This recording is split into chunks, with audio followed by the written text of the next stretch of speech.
you see what I see?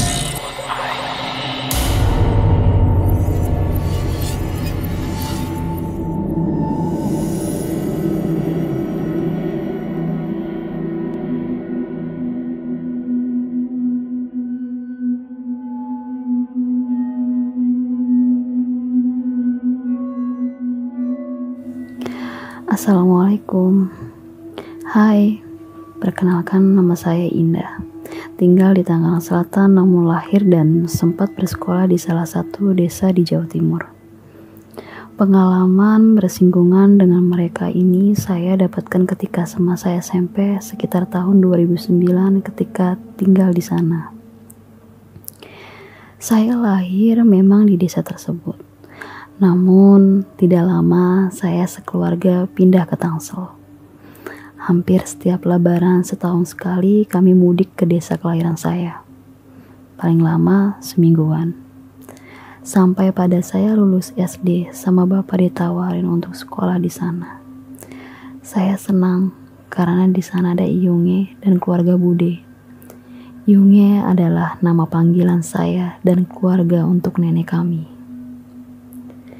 Rumah Iyunge ini cukup luas, memiliki denah yang khas seperti rumah desa pada umumnya. Namun, dengan ruang tamu dan dapur yang sangat luas, wajar. Karena Mbah Lanang dulu adalah mantan perangkat desa dan selalu menerima banyak tamu semasa beliau masih hidup. Rumah ini tidak pernah direnovasi dalam skala besar. Palingan hanya dirapikan setiap menjelang lebaran karena saudara akan datang berkumpul. Ruang favorit untuk berkumpul tentunya ruang keluarga. Berbanding terbalik, ruang paling horor ada di bagian dapur. Bagaimana tidak? Di siang hari saja dapur ini terasa singgup karena kondisi cahaya yang minim. Menjelang malam tiba hanya ada lampu bolam 5 watt berwarna kuning yang menerangi dapur yang menurut saya sangat luas ini. Perabotan dan penataan dapur sangat terasa sekali suasana tempo dulu. Jika tidak, dalam kondisi lebaran rumah ini terasa sangat lega dan hawa merinding makin terasa karena yang menempati rumah hanya ada saya, Iyunge, Pak D, Bude, Mbak dan adik sepupu. Sore itu seperti rutinitas saya setiap harinya. Setelah azan maghrib, berkumandang saya sholat dan mengaji di salah satu kamar yang memang dikhususkan untuk tempat beribadah. Saya lanjutkan sampai sholat isya. Setelah itu, karena merasa lapar, saya ambil makan ke dapur. Dan makan di ruangan sebelahnya yang lampunya lebih terang. Seperti biasanya, setelah makan, saya lanjut nonton TV bareng Mbak Sepupu. Sampai sini belum ada kejadian apa-apa. Niat kami malam itu mau bergadang, sembari curhat masalah di sekolahan karena kami hanya selisih 2 tahun, jadi masih satu sekolahan meski beda angkatan. Banyak yang kita obrolin malam itu, mulai dari masalah cinta-cintaan, anak SMP, makanan di warung depan sekolah, sampai kejadian horor yang pernah dialami Mbak. Semenjak saya tinggal di sini, kami memang tidur satu kamar. Menurut ceritanya, pernah suatu malam sekitar jam 1 dini hari, dia kebangun dan dengar suara delman lewat depan rumah. Di tahun itu delman memang masih banyak, tapi untuk jam 1 malam, rasanya janggal jika delman sudah beroperasi jam segitu. Karena penasaran, akhirnya dia ngintip di sela-sela dinding masih menggunakan kayu dan beberapa bagian memang ada sedikit lubang kecil. Betapa kagetnya ketika yang dilihat hanya ada kuda dan kereta yang ditarik tanpa ada kusir yang di belakang kuda tersebut. Seketika itu Mbak Sepupu membangunkan untuk kasih tahu kejadian itu. Tapi anehnya, suara yang katanya ia dengar kencang setelah saya terbangun, suara itu mendadak hilang dan ketika dia cek lagi sudah tidak ada delman tersebut. Sekali lagi mendengar cerita itu membuat saya sedikit merinding. Tidak lama setelah menceritakan pengalaman horornya itu, Mbak pamit untuk tidur duluan karena memang sudah mengantuk. Tapi saya malah tidak bisa tidur. Ya udah, saya putuskan untuk main HP sebentar sekedar mengecek SMS. Memang tahun segitu belum banyak kegiatan yang bisa dilakukan dengan handphone. Sekitar jam 12:30, tiba-tiba saya ingin buang air kecil karena saya memang sudah terbiasa sendiri dan tidak pernah ada kejadian apa-apa. Jadi saya putuskan ke kamar mandi sendiri.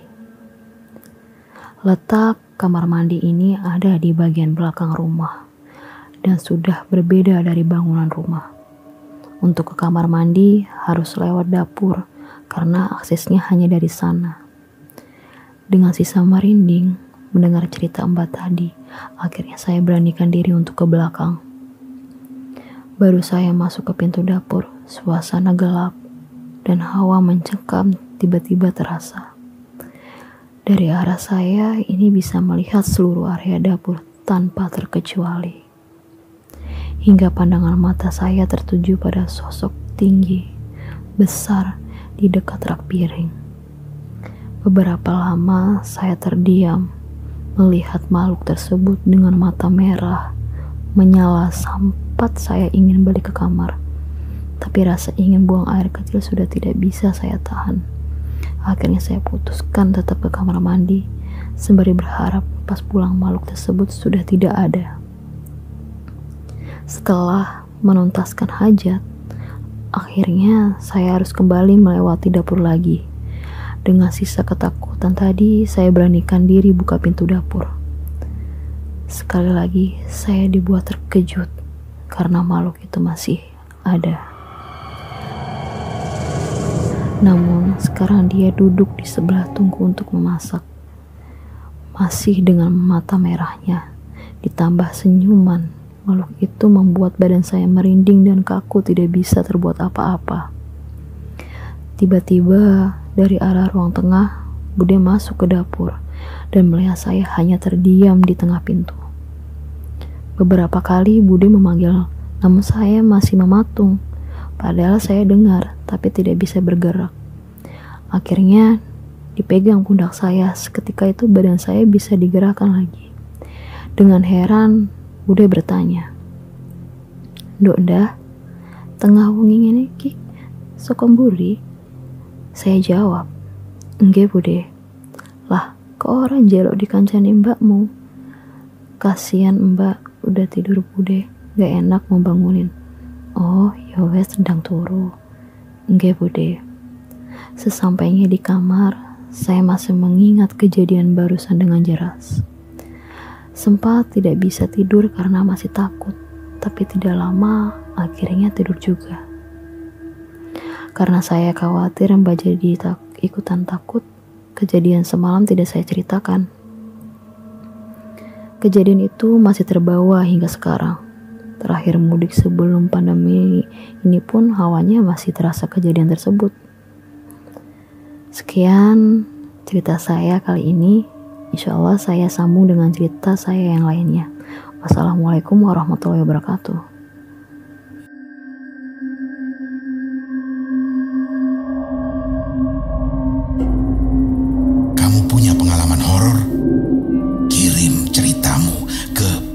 podcast.ceritahoror@gmail.com